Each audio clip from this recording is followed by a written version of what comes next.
第一次接觸卡里古拉咧，就唔係卡繆嘅劇本啊，或者任何舞台嘅演出嘅，而係好多年前咧，我睇過一個極超級色情嘅荷里活大片《卡里古拉》。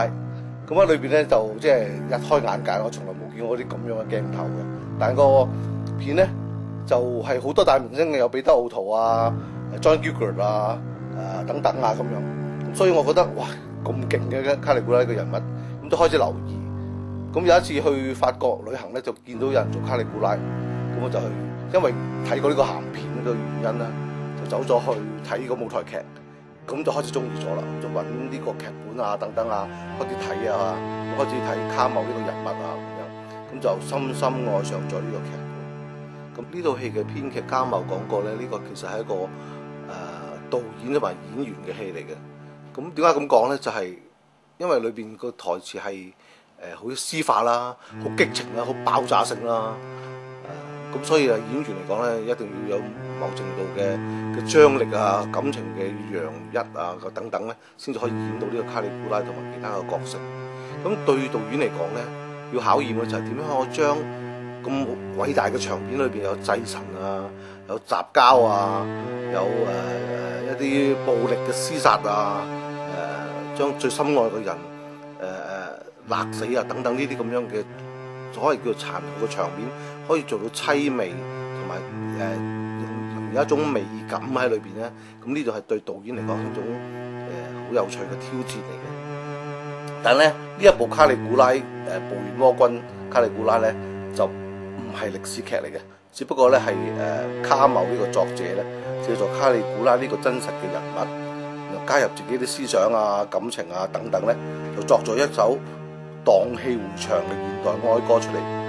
咁主要就係介紹佢自己對於生存啊、存在一種咁樣嘅新嘅睇法。咁因為2次大戰之後咧，人類對自己嘅生命啊，對自己點解要喺個世界咧？點解仲要做埋呢啲咁傷天害理嘅事，但係仲容忍嘅咧？咁佢就透過呢個劇本作種種嘅反思嘅。咁所以雖然呢個劇本寫喺1938年啦，但係咧到今時今日睇翻咧，都有佢嘅意思嘅。因為好似而家香港嘅社會啦，同卡繆個年代咧都差唔多，因為對道德嘅價值啊等等咧都有唔同嘅睇法。